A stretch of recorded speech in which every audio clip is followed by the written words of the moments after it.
APSCৰ কেলেংকাৰীয়ে হওক কিংবা অন্য কেলেংকাৰী দুৰ্নীতিৰ বিৰুদ্ধে শূন্য সহনশীলতা স্থিতি গ্ৰহণ কৰি আহিছে সৰ্বানন্দ সোণোৱালৰ চৰকাৰে। দুৰ্নীতিৰ বিৰুদ্ধে চলোৱা অভিযানত ৰাজ্য চৰকাৰৰ বিভিন্ন বিভাগৰ বিয়াগুম বিষয়া কৰ্মচাৰী আৰক্ষী আৰু দুৰ্নীতি নিবাৰক শাখাৰ জালত পৰাৰ পিছত এইবাৰ লখিমপুৰত উৎকোচ লৈ হাতে লোটে ধৰা পৰিল লখিমপুৰৰ আয়কৰ কাৰ্যালয়ৰ এগৰাকী মহিলা কৰ্মচাৰী। ৫,০০০ টকা উৎকোচ লওঁতে দুৰ্নীতি নিবাৰক শাখা আৰু আৰক্ষীৰ অভিযানত হাতে লোটে ধৰা পৰিল লখিমপুৰৰ আয়কৰ কাৰ্যালয়ৰ কৰ্মচাৰী ৰূপালী দাস ওৰফে জানমণি ভূঞা। আয়কৰ ৰেহাই প্ৰমাণ পত্ৰৰ বাবে প্ৰাৰ্থীৰ পৰা ধন সংগ্ৰহ কৰিছিল মহিলা কৰ্মচাৰীগৰাকীয়ে। ১০০ গৰু মাৰিলে বাঘৰো মৰণ হোৱা দি অৱশেষত আৰক্ষীৰ জালত পৰিল ঘুষখোৰ বাইদেউ। আয়কৰ ৰেহাই প্ৰমাণ পত্ৰ বিচাৰি অহা এইজন যুৱকৰ পৰা প্ৰমাণ পত্ৰৰ বাবে ১০,০০০ টকাৰ উৎকোচ দাবী কৰিছিল জানমণি ভূঞা ওৰফে ৰূপালী দাস নামৰ এইগৰাকী মহিলা কৰ্মচাৰীয়ে।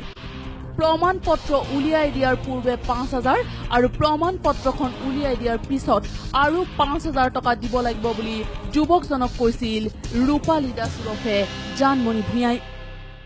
টেক্স এক্সেমশ্যন চাৰ্টিফিকেট যোনটো তাৰ কাৰণে কামত আহিছিলোঁ।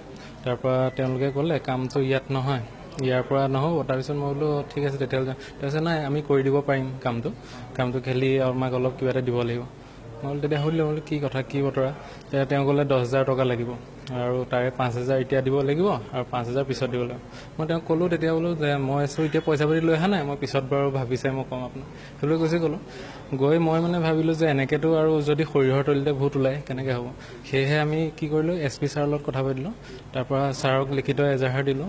আৰু সচেতন এই যুৱকজনে দুৰ্নীতিগ্ৰস্ত এগৰাকী কৰ্মচাৰীক ধন দিয়াৰ পূৰ্বে লখিমপুৰৰ আৰক্ষী অধীক্ষকৰ সৈতে সমগ্ৰ বিষয়টো আলোচনা কৰি ঘুষখোৰ বাইদেউক হাতে লোটে ধৰিবলৈ দুৰ্নীতি নিবাৰক শাখা আৰু আৰক্ষীৰ সহায়ত তৰিছিল জাল। আৰু অৱশেষত প্ৰথম কিস্তিৰ ৫,০০০ টকা এই যুৱকজনৰ হাতৰ পৰা লওঁতেই অসামৰিক পোছাকত থকা আৰক্ষী আৰু দুৰ্নীতি নিবাৰক শাখাই গ্ৰেপ্তাৰ কৰে ৰূপালী দাস ওৰফে জানমণি ভূঞাক। লখিমপুৰ জিলাৰ আৰক্ষী আৰু লগতে এণ্টি কৰাপশ্যনৰ লোক আছিলে। সকলো আহিছিলে হয়। আৰু এই তথ্যটো কেতিয়া পালে আপোনালোকে? তথ্যটো আমি কেইদিনমান আগতে পাইছো।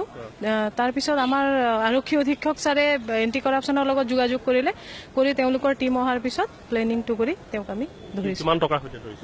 ৫,০০০ টকাৰ সৈতে ধৰিছো। পিছে দুৰ্নীতি নিবাৰক শাখাৰ হাতত গ্ৰেপ্তাৰ হোৱাৰ পিছত আকৌ ঘুষখোৰ বাইদেউৰ ওলোটা মন্তব্য।